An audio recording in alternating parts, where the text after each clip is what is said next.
ये बताइए कि इतने ज़्यादा सिक्योरिटी में एक इंसान, दो इंसान को लाकर खड़ा किया जाता है और अचानक से मीडिया उनका बाइट्स लेता है और तीसरे लोग आकर फटाफट गोली मार देते हैं और पुलिस के रहते रहते वो सारे लोग भाग भी जाते हैं और वहीं पे जय श्री राम का नारा भी। ध्यान रखिएगा, क्योंकि आप मत भूलिएगा कि अतीक अहमद के साथ क्या हुआ, आप मत भूलिएगा कि अशरफ अहमद के साथ क्या हुआ, आप मत भूलिएगा किस तरीके से आपके घर को ढहा गया, आप मत भूलिएगा कि किस तरह से आपके खान पान के लिए आपके बच्चों को मारा गया, आप मत भूलिएगा कि गंगा घाट में आपके लाशों को कोरोना वक्त में बहाया गया, आप मत भूलिएगा कि बेरोजगारी की वजह से आप भूखे पड़े रहे, आप मत भूलिएगा कोरोना काल में किस तरीके से प्रवासी मजदूर जो है वो मारे। धर्म की राजनीति, जो गंदी राजनीति 2014 के बाद जो शुरू हुई है,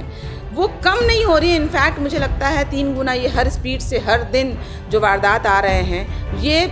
जितनी तेज़ी से बढ़ रही है, ये देश के लिए बहुत ही हानि। वो बता रहे हैं कि माफिया राज को वो ख़त्म करेंगे, माफिया राज को वो ख़त्म करने का संदेश नहीं दे रहे हैं। अलबत्ता वो संदेश उन्होंने इस माध्यम से ये देने की कोशिश की है कि हमने लॉ एंड ऑर्डर को ख़त्म कर दिया है, हमने कानून को ख़त्म कर दिया है, हमने प्रशासन को ख़त्म कर दिया है, हमने लोकतंत्र को ख़त्म। सवाल है कि यहाँ पर योगी आदित्यनाथ और भाजपा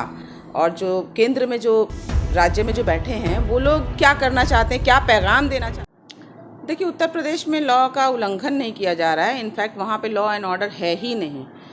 जब से योगी सरकार वहाँ पे आई है, जब से भाजपा पूरे देश में आया है और ख़ासकर यूपी में आने के बाद, मुझे नहीं लगता कि लॉ एंड ऑर्डर नाम का कुछ चीज़ रह गया है। भले आप वो देखिए कि किस तरीके से गरीबों के घर को ढहा जा रहा है, गरीबों को बिना वजह इनकाउंटर किया जा रहा है। और कल का अगर हम इंसिडेंट देखें तो उसके बाद तो पूरा देश ही जो है वो सदमे में है और शॉक्ड है। किसी को नहीं पता कि कब उनका इनकाउंटर कर दिया जाए, वो भी खुलेआम। तो मेरा यही सवाल है कि यहाँ पर योगी आदित्यनाथ और भाजपा और जो केंद्र में, जो राज्य में जो बैठे हैं, वो लोग क्या करना चाहते हैं, क्या पैगाम देना चाहते हैं। अभी जितने भी, खासकर अगर हम मुसलमान की बात करें तो मुसलमानों में एक डर तो 2014 के बाद से था ही, लेकिन आज ये सवाल खड़ा होता है कि मुसलमानों को टारगेट करके, उनको किसी भी तरीके के केस में इन्वॉल्व करके, उनको जो इनकाउंटर करने की जो इन्होंने साजिश शुरू की है, घर तो तोड़ ही रहे थे, बेघर कर ही रहे थे, लेकिन कल के बाद ये भी सवाल उठता है कि ये जो इनकाउंटर किया जा रहा है, तो इसके 2-3 रीज़न हो सकते हैं। एक तो वो मेजॉरिटी को ये दिखाना चाहते हैं कि मुसलमानों का कत्ल जो है हम सरेआम कर सकते हैं, कभी भी कर सकते हैं, किसी भी वजह से कर सकते हैं। दूसरा, वो शायद ये जताना चाहते हैं कि हमें मुसलमानों की ज़रूरत नहीं है। तीसरा, वो ये जताना चाहते हैं कि हम आज सिर्फ केंद्र में या राज्य में नहीं है, बल्कि हमारी दादागिरी जो है वो पूरे देश में चल रही है, तो आपको डर कर रहने की ज़रूरत है और हमसे बढ़कर कोई भी नहीं है। आज शायद वो यही प्रूफ करना चाहते हैं। सीएम योगी आदित्यनाथ हमेशा लॉ एंड ऑर्डर को कड़ी करने की बात करते हैं और उसके बावजूद भी ये घटना घट जाती है। देखिए, सीएम, अगर हम बहुत पीछे जाएं, अगर आदित्यनाथ के हिस्ट्री को अगर आप निकाल कर देखें, तो मुझे लगता है खुद उनके खिलाफ कई केसेस थे, कई मामलों में वो इन्वॉल्व थे। कई बयानबाजी उन्होंने की, ऐसी बयानबाजी की जो उन्हें एज अ इंडियन भी नहीं करना चाहिए। लेकिन खैर, उनके खिलाफ कुछ भी होना नहीं अभी फ़िलहाल, जब तक भाजपा केंद्र में है। लेकिन मुझे लगता है कि ऐसे जो देश जिस दिशा में जा रहा है, ये बताने की आवश्यकता नहीं है। हम सब आज सोशल मीडिया यूज़ करते हैं, आज गरीब अमीर हर कोई जो है वो,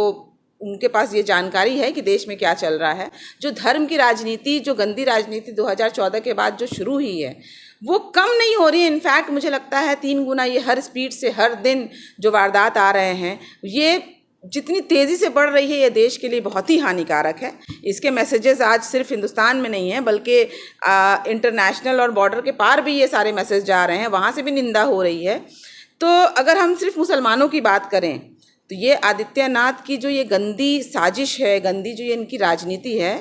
और कल जैसा हमने देखा कि अतीक अहमद और उनके भाई अशरफ अहमद, और कुछ ही दिन पहले उनके बेटे को भी हलाक किया गया, तो इसके पीछे एक छोटी मोटी साजिश नहीं है, बल्कि इन तीनों को हलाक करने के पीछे, जैसा वो बता रहे हैं कि माफिया राज को वो ख़त्म करेंगे, माफिया राज को वो ख़त्म करने का संदेश नहीं दे रहे हैं। अलबत्ता वो संदेश उन्होंने इस माध्यम से ये देने की कोशिश की है कि हमने लॉ एंड ऑर्डर को ख़त्म कर दिया है, हमने कानून को ख़त्म कर दिया है, हमने प्रशासन को ख़त्म कर दिया है, हमने लोकतंत्र को ख़त्म कर दिया है, हमने पुलिस वगैरह वगैरह जिनका भी काम था, ये सेक्शन, ये जो पूरा सोसाइटी है उनका हर एक समाज का एक अलग अलग काम था। कोर्ट का अलग काम था, पुलिस का अलग काम था, गवर्नमेंट का अलग काम था, सीएम का अलग काम था। लेकिन सीएम ने सारे जॉब को मुझे लगता है बिल्कुल साइड कर दिया है। उन्होंने सारे चीज़ों को हाथ में लेकर यही संदेश देने की कोशिश की है कि कानून भी हमारा है, पुलिस भी हमारी है, ये राज्य भी हमारा है, ये ज़मीन भी हमारी है, लोग भी हमारे हैं, बंदूक भी हमारा है। यही वो संदेश देना चाह रहे हैं जो लोकतंत्र के लिए बिल्कुल भी, मुझे लगता है ये इमरजेंसी सिचुएशन है। जल्द से जल्द प्रेसिडेंट रूल लगना चाहिए वहाँ पर, और बिल्कुल इसके ऊपर बहुत बड़ी इंक्वायरी बैठनी चाहिए। लेकिन अफसोस की बात यह है कि इंक्वायरी करने वाले भी वो, एनकाउंटर करने वाले भी वो, और देश को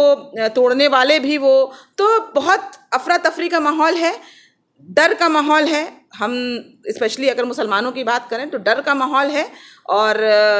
जब कहते हैं ना कि जब लगेगी आग तो आपका भी घर नहीं बचेगा, तो मेरी ये गुजारिश है मेजॉरिटी भाइयों से, नॉन मुस्लिम से, कि इस बात पर जो लोग भी जश्न कर रहे हैं, जय श्री राम का नारा लगा रहे हैं, तो बारी कल आज हमारी है तो कल आपकी भी होगी। तो इस बात को ध्यान रखिएगा। अगर ये जहर, अगर ये कीड़ा अगर पूरे देश में फैल गया तो शायद मुझे लगता है इस देश को कोई भी बचा नहीं पाएगा। जी बिल्कुल। आप ये बताइए कि इतने ज़्यादा सिक्योरिटी में एक इंसान, दो इंसान को लाकर खड़ा किया जाता है और अचानक से मीडिया उनका बाइट्स लेता है और तीसरे लोग आकर फटाफट गोली मार देते हैं और पुलिस के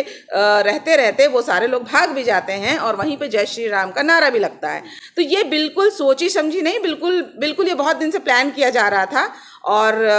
यहाँ पे इम्पॉर्टेंट अतीक अहमद और अशरफ अहमद नहीं थे। यहाँ पर सिर्फ और सिर्फ भाजपा को ये संदेश देना था कि हम जो चाहें वो कर सकते हैं, क्योंकि अभी हम केंद्र में हैं, हम राज्य में हैं, तो हमारी हुकूमत के बिना कुछ नहीं हो सकता। तो मुसलमानों डर जाओ, मुसलमानों संभल जाओ, आप लोग का कोई वजूद नहीं है। भाजपा जब तक है वो मुसलमानों को जड़ से ख़त्म करने की साजिश करती रही है और करती रहेगी। पूरे उत्तर प्रदेश की बात करें तो उत्तर प्रदेश में जो है किसी प्रकार का लॉ एंड ऑर्डर बचा नहीं है। वहाँ मुझे लगता है जितने भी लोग जय श्री राम का नारा लगाने वाले हैं उन सब के पास अब आप बंदूक देख सकिएगा। यहाँ तक कि वो बंदूक जो है लेकर वो आज बंगाल में भी घुस गए हैं। पिछली बार हमने देखा रामनवमी में किस तरीके से उन लोगों ने लॉ एंड ऑर्डर बंगाल में भी ख़राब करने की कोशिश की और बंदूक लेकर घुस के वो यही यहाँ पर भी मैसेज देना चाहते हैं कि हम बंदूक लेकर, हमारा राज्य है और हमारा राज है और हम बंदूक लेकर आपको डराएंगे, आपको कहीं भी मार देंगे, कहीं भी हलाक कर देंगे और हमारा कुछ होना जाना है नहीं। संविधान की हत्या रोज बरोज हो रही है, इस पे आप क्या कहें? बहुत दुख की बात है कि देश में जिस संविधान के लिए, जिस देश के लिए, जिस आज़ादी के लिए हमारे सेनानी, हमारे पूर्वज ने अपना खून पसीना बहाया, और ये आरएसएस और भाजपा जो उस वक्त अंग्रेज़ों के दलाल थे, आज वो लोग फिर से देश को गुलाम कर चुके हैं, करने की साजिश कर रहे हैं और लोगों को गुमराह कर रहे हैं। देश में विकास हो नहीं रहा है, देश में महंगाई बढ़ती जा रही है, देश में जो अफरा तफरी मचा हुआ है, ये देश में मुझे लगता है किसी भी लोगों के लिए सही नहीं है। आज वो राजनीति कर रहे हैं, लेकिन मुझे लगता है कि जो लोग भी उनको सत्ते पर बैठा रहे हैं, जो लोग उनकी बातों से वाकिफ़ हो रहे हैं, उन्हें ये बात को ध्यान देने की ज़रूरत है कि आज देश जो है बिल्कुल बहुत ज़्यादा ख़तरे में है, ख़तरे में नहीं है, बहुत ज़्यादा ख़तरे में है। और देश को इन्होंने जो है गुमराही के रास्ते में, ये 2014 से लेकर मुझे लगता है 24 में हम अभी भी वक्त है, अगर 24 में भी हम संभल जाएं, अपने वोट को बंटवारा ना करें, जिस भी राज्य में आप वोट करें बहुत सोच समझ के करें। कोई भी पार्टी जो है वो 100% ठीक हो सकता है आपके नज़र में ना हो, लेकिन आपको सोचनी पड़ेगी, आपको कैलकुलेट करना पड़ेगा कि ऐसा किस पार्टी को हम वोट दें जहां पर कम से कम भाजपा जो है वो बीच से ना निकल पाए। तो इस बात का आप ध्यान रखिएगा, क्योंकि आप मत भूलिएगा कि अतीक अहमद के साथ क्या हुआ, आप मत भूलिएगा कि अशरफ अहमद के साथ क्या हुआ, आप मत भूलिएगा किस तरीके से आपके घर को ढहा गया, आप मत भूलिएगा कि किस तरह से आपके खान पान के लिए आपके बच्चों को मारा गया, आप मत भूलिएगा कि गंगा घाट में आपके लाशों को कोरोना वक्त में बहाया गया, आप मत भूलिएगा कि बेरोजगारी की वजह से आप भूखे पड़े रहे, आप मत भूलिएगा कोरोना काल में किस तरीके से प्रवासी मजदूर जो है वो मारे गए, उनके घरों से घर तक उनको नहीं पहुंचने दिया गया, और कई ऐसी बातें हैं कि आप उस बात को मत भूलिएगा जब आप मतदान करने जाइएगा, इन सारी बातों को आप लिस्ट बना लीजिए, लिख के रखिए, वोट देने से पहले इन सारी बातों को आप ज़रूर देखिएगा और भाजपा को जड़ से उखाड़ने की आप अभी से कसम खा लीजिए। खासकर मैं मुसलमानों से कहूँगी, रमज़ान का पाक महीना है, इसमें आप कसम खाइए कि कुछ भी हो जाए हम भाजपा को आज इससे सिर्फ अपने अपने राज्य से नहीं बल्कि पूरे देश से उखाड़ के फेंक देंगे। सवाल है, जिस तरह से हत्याएं रोज बरोज हो रही हैं, कहीं ना कहीं ये 2024 का प्ले प्लान तो नहीं है?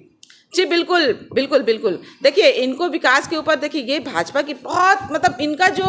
एक चीज़ मैं इनकी बहुत तारीफ भी करूंगी, इन्होंने जो साजिश रची है, साजिश रचने में जो इनके जो लोग हैं, आईटी सेल को खरीद लिया है, मीडिया को खरीद लिया है, जहां पर उनको जो प्लानिंग करनी है बहुत बेस्ट ऑफ प्लानर्स इन्होंने हायर किया है और इनको जो स्ट्रैटेजी बना के देते हैं, उन्होंने ये स्ट्रैटेजी बना के दी है कि विकास आपसे होनी नहीं है तो विकास को आप साइड कर दीजिए। आप सिर्फ और सिर्फ अगर सत्ते पर आ सकते हैं तो वो सिर्फ और सिर्फ खून बहाकर राजनीति, धर्म की राजनीति कर कर, मुसलमानों को मारकर, डराकर, सीए, एनआरसी,